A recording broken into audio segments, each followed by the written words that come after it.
প্রিয় ভক্তবৃন্দ, আপনাদের সকলকে জানাই মা লক্ষ্মীর চরণে প্রণাম। মনে রাখবেন, যেখানে ভক্তি আছে সেখানে দেবীর কৃপা আছে। যে ঘরে লক্ষ্মীর নাম উচ্চারিত হয় সেই ঘরে অভাব বেশি দিন থাকতে পারে না। ধন সম্পদের থেকেও বড় সম্পদ হলো ঈশ্বরের আশীর্বাদ। ভাদ্র মাসে মা লক্ষ্মীর ব্রত নিষ্ঠার সঙ্গে পালন করলে সংসারের সুখ, শান্তি ও সমৃদ্ধি বৃদ্ধি পায়। জীবনে যতই অন্ধকার আসুক, বিশ্বাসের প্রদীপ কখনো নিভতে দেবে না, কারণ মা লক্ষ্মী তার ভক্তকে কখনো নিরাশ করেন না। এখন শুনুন ভাদ্র মাসের এক অলৌকিক লক্ষ্মী ব্রতর মাহাত্ম্যের কাহিনী। এক দেশে এক গরিব বিধবা ব্রাহ্মণী বাস করত। তার একটি মাত্র ছেলে ছিল। সংসারে তাদের বড় দুঃখ। ব্রাহ্মণী তার চরকায় সুতো কাটত, আর সেই সুতো বিক্রি করে যা পেত তাতেই কোনো রকম তাদের খাওয়া পড়া চলত। তাদের কুঁড়ের ঘরের সামনে পুকুর পাড়ে একটা খুব বড় অশ্বত্থ গাছ ছিল। ব্রাহ্মণীর ছেলেটি খাওয়া দাওয়ার পর রোজ সেই গাছের তলায় বসে খেলত। একদিন ছেলেটি দেখল একজন ক্ষীরওয়ালা ক্ষীর বিক্রি করতে সেই দিকে আসছে। ক্ষীর দেখে ছেলেটির ক্ষীর খাওয়ার ইচ্ছে হলো, কিন্তু ক্ষীর কিনবার পয়সা কোথায়? সে তখন ক্ষীরওয়ালাকে দাঁড়াতে বলে তার মায়ের কাছে ছুটে গিয়ে ক্ষীর কিনবার জন্য পয়সা চাইল। মা বা পয়সা পাবে কোথায়? তবু অনেক খুঁজে সুতো কাটার চুবড়ির ভেতরে 4 কড়া কড়ি পেল। মা তাই ছেলেটিকে দিল। ছেলেটি তখন আবার দৌড়ে ক্ষীরওয়ালার কাছে গিয়ে সেই 4 কড়া কড়ি দিয়ে তাকে ক্ষীর দিতে বলল। ক্ষীরওয়ালা ছেলেটাকে দেখে কেমন যেন দয়া হলো। সে কিছুই না বলে একবার ক্ষীর তাকে দিয়ে চলে গেল। ছেলেটি ক্ষীর খাওয়ার জন্য অশ্বত্থ গাছের তলায় গিয়ে বসল। সেই অশ্বত্থ গাছের ওপরে এক পেঁচা পেঁচির বাসা ছিল। তারা তাদের 2টি ছানাকে বাসায় রেখে চড়তে বেরিয়েছিল। এদিকে তাদের ছানা দুটো খিদের জ্বালায় চেঁচাচ্ছিল। ছেলেটি ক্ষীর মুখে তুলতে গিয়ে তাদের কান্না শুনতে পেয়ে ভাবল, আহ, ছানা দুটো নিশ্চয়ই খিদে পেয়েছে। এই কথা মনে হতে সে গাছে উঠে ছানা দুটোকে পেড়ে এনে বেশ খানিকটা ক্ষীর তাদের খাইয়ে দিয়ে আবার তাদের বাসায় তুলে দিয়ে এলো। সন্ধ্যার সময় পেঁচাপেঁচি তাদের বাসায় ফিরে এসে দেখল যে ছানারা বেশ চুপচাপ রয়েছে। পেঁচি তখন বলল, কী রে, তোরা চুপ করে রয়েছিস যে? তোদের খিদে পায়নি? তখন তারা তাদের মাকে বলল, ওই যে গরিব ব্রাহ্মণীর ছেলে আমাদের ক্ষীর খাইয়েছে, তাই আজ আমাদের খিদে নেই।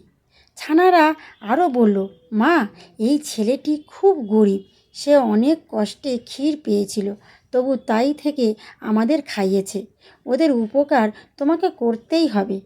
পেঁচি বলল, বেশ, ওদের যাতে আর দুঃখ না থাকে তার ব্যবস্থা আমি নিশ্চয়ই করব। এবার যখন ছেলেটি খেলতে আসবে তখন তোরা তাকে বলবি ভোরে এখানে আসতে, তাহলেই হবে।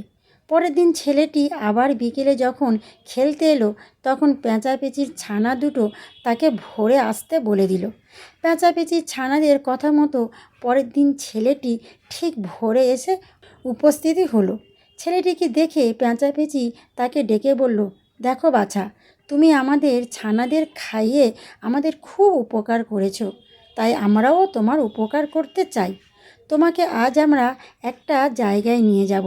সেখানে অনেক ধনরত্ন দেখতে পাবে, আর সেই ধনরত্ন তারা তোমাকে দিতেই চাইবে। কিন্তু তুমি বলো যে ধনরত্ন আমার কিছুই চাই না, আমি শুধু তিলধুবড়ি চাই। এখন আমার পিঠের ওপর উঠে চোখ বুজে বসে থাকো। ছেলেটি তখন পেঁচার পিঠের ওপরে বসে চোখ বুজে রইল। পেঁচি তখন তাকে নিয়ে উড়তে উড়তে স্বর্গে লক্ষ্মী নারায়ণের কাছে গিয়ে হাজির হলো। পেঁচি একবার তাকে চোখ খুলতে বলল।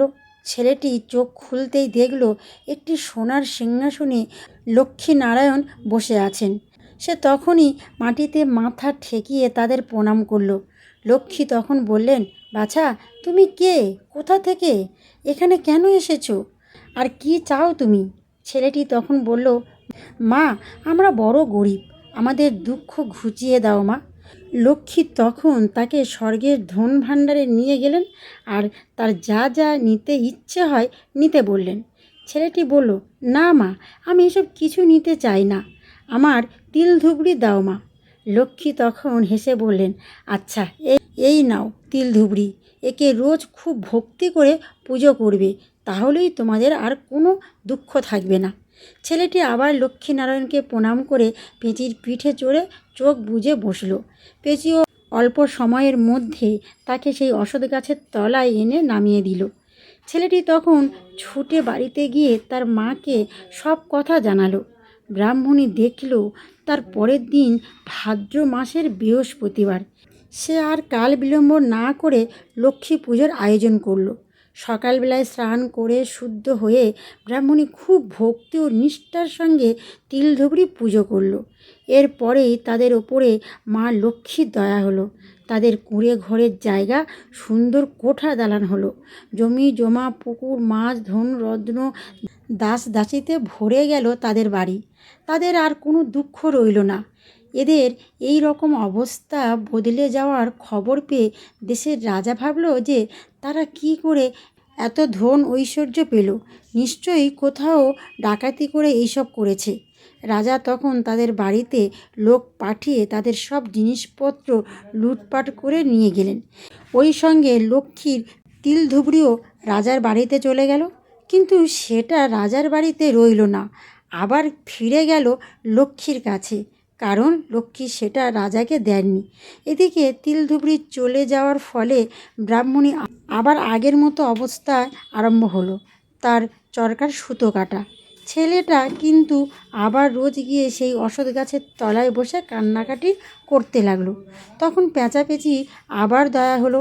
পেঁচি আবার ছেলেটিকে পিঠে করে মা লক্ষ্মীর কাছে নিয়ে গেল। মা লক্ষ্মী ছেলেটিকে বললেন, আমি আগেই সব জেনেছি, এই নাও তিল ধুবড়ি, আবার তোমাকে দিলাম, এবার খুব সাবধানে রেখে এর পুজো করো, এবার হারালে আর পাবে না।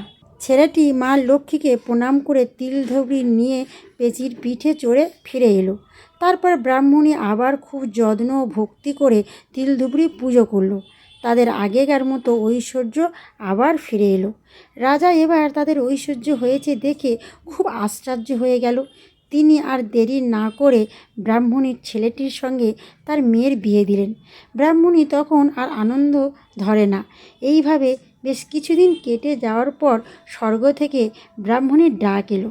ব্রাহ্মণী তখন ছেলে বউকে কাছে ডেকে বলল, বৌমা, আমি এবার চলে যাচ্ছি, শুনে রাখো, ভাদ্র, কার্তিক, পৌষ আর চৈত্র মাসে খুব ভক্তি করে লক্ষ্মীর পুজো করবে, আর তিল ধুবড়ি পুজো রোজ করবে। ছড়াঝাড়, গঙ্গাজল আর ধূপ ধুনো দিতে কোনো দিন ভুলবে না, তাহলে এই বংশ কখনো দুঃখ কষ্টে থাকবে না। এই বলে ব্রাহ্মণী স্বর্গে চলে গেলেন। তারপর থেকেই ব্রাহ্মণীর ছেলে বউ সব দিনের জন্য একইভাবে লক্ষ্মী পুজো করতে লাগলো। তারা লক্ষ্মীর মাহাত্ম্যের কথা চারিদিকে প্রচার করে দিল। তাহলে বন্ধুরা, খুব নিষ্ঠা ও ভক্তির সঙ্গে লক্ষ্মী পুজো করলে মা লক্ষ্মী চিরদিন সংসারে বাঁধা থাকেন, তার সংসারে আর কোনো অভাব থাকে না। তাহলে বন্ধুরা, আজ এখানেই শেষ করছি। আর যদি এই কাহিনী ভালো লাগে, কমেন্টে লিখবেন, জয় মা লক্ষ্মী।